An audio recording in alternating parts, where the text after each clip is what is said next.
விசகானந்த பாயாசமா? என்னடா சொல்ற? எனக்கு ஒண்ணுமே புரியல.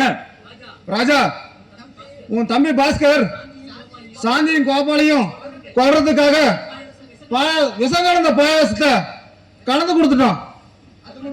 அது மட்டுமல்ல, ஜோசியத்துக்கு பணம் கொடுத்து செவ்வாய் தோஷம் உள்ள சாந்திய சுத்த ஜாதகம்னு சொல்லி உனக்கும் சாந்திக்கும் கல்யாணம் பண்ணி வச்சுட்டான். சீக்கிரம் போ ராஜா, சீக்கிரம் போய் காப்பாத்து.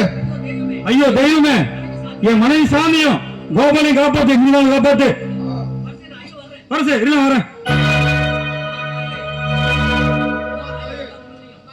அம்மா தாயே, எல்லா உண்மைகளையும் நான் சித்ரா கிட்ட சொல்லி ஆகணுமே. சித்ரா எங்க இருப்பா?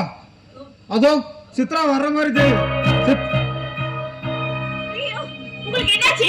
யார் உங்க கட்டில குத்துறது? சித்ரா, சீக்கிரம் சாந்தி வீட்டுக்கு போ. உன் புருஷனையும் சாந்தியும் காப்பாத்து. சீக்கிரம் போ சித்ரா, போ. புருஷனுக்கு சாந்திக்கு என்னாச்சு? அவங்களுக்கு என்னாச்சு?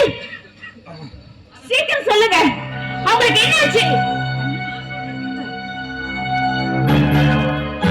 அத நான் சொல்றேன்.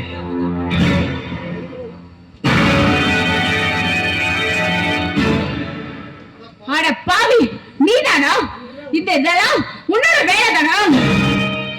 என் புருஷனையும்